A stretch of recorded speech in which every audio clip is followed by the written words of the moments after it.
नमस्कार, capital TV Bihar देख रहे हैं आप और आपके साथ मैं हूं दिव्या।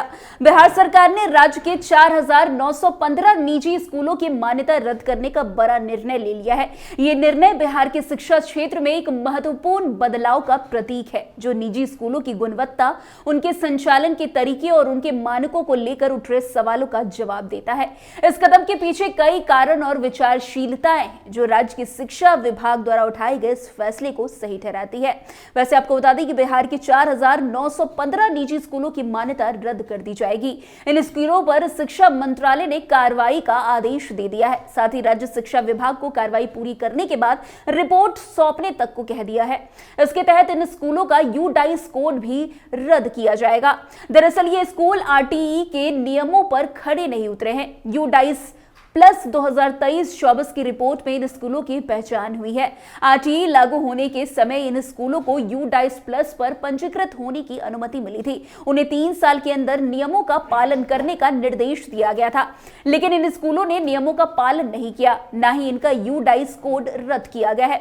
शिक्षा मंत्रालय के स्कूली शिक्षा और साक्षरता विभाग ने इस मामले को गंभीरता से लिया।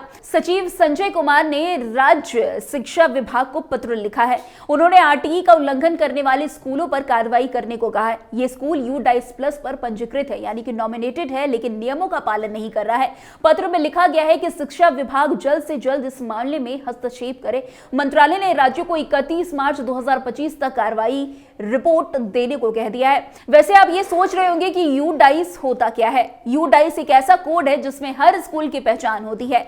ये स्कूल की जानकारी, छात्रों की संख्या, शिक्षकों की संख्या आदि रिकॉर्ड करने के लिए जरूरी होता है। यूडाइस कोड रद्द होने का मतलब है कि स्कूल की मान्यता रद्द हो गई है। ऐसे स्कूलों को सरकारी सुविधाएं नहीं मिलती है। वैसे बता दें कि आरटीई कानून बच्चों को मुफ्त और अनिवार्य शिक्षा का अधिकार देता है। इस कानून के तहत 6 से 14 साल के सभी बच्चों को मुफ्त शिक्षा मिलनी चाहिए। निजी स्कूलों को भी अपने 25% सीटें गरीब बच्चों के लिए आरक्षित रखनी होती है। वैसे आपको बता दें कि बिहार में निजी स्कूलों की संख्या में पिछले कुछ सालों में भारी वृद्धि हुई है। सरकारी स्कूलों की गुणवत्ता और बुनियादी सुविधाओं की कमी के कारण अभिभावक निजी स्कूलों को एक बेहतर विकल्प मानते आ रहे हैं और मान भी रहे हैं। हालांकि ये वृद्धि कई मामलों में गुणवत्ता के मामले में सवाल उठाती है। शिक्षा की गुणवत्ता, स्कूलों का प्रबंधन, शिक्षकों की योग्यता और छात्राओं के लिए उचित सुविधाओं की कमी ने यह स्पष्ट किया है कि सभी निजी स्कूलों का संचालन समान स्तर पर नहीं हो रहा है। आपको बता दें, निजी स्कूलों को मान्यता प्राप्त करने के लिए राज्य सरकार द्वारा निर्धारित मानकों को पूरा करना होता है।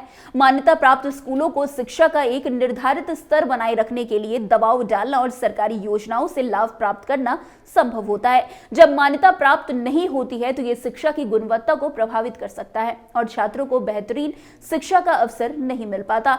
वैसे बिहार में शिक्षा की स्थिति पिछले कुछ दशकों में सुधार के प्रयासों के बावजूद कई चुनौतियों का सामना करना पड़ रहा है। सरकारी स्कूलों में बुनियादी ढांचे की कमी, खराब अध्यापन का स्तर और शिक्षक की कमी जैसी समस्याएं मौजूद है। इस कारण राज्य की कई लोग निजी स्कूलों को प्राथमिकता देते हैं, जो बेहतर सुविधाएं और शिक्षा का वादा करते हैं। लेकिन निजी स्कूलों के संबंध में ये पाया गया है कि इनमें से कई स्कूल मान्यता प्राप्त नहीं थे या उन स्कूलों के पास शिक्षा से संबंधित पर्याप्त ढांचा नहीं था। लेकिन राज्य सरकार ने पिछले कुछ सालों में शिक्षा के क्षेत्र में कई सुधार प्रयास किए हैं। इनमें स्कूलों के इंफ्रास्ट्रक्चर में सुधार, डिजिटल शिक्षा का विस्तार और अध्यापकों की ट्रेनिंग शामिल है। इसके बावजूद बिहार में निजी स्कूलों की बढ़ती संख्या ने सरकार को इस मामले में कठोर कदम उठाने के लिए मजबूर कर दिया है। तो फिलहाल इस खबर में आज के लिए बस इतना ही। अन्य खबरों में हमारे साथ ऐसे आगे बने रहे और देखते रहे। तब तक के लिए कैपिटल टीवी बिहार। धन्यवाद।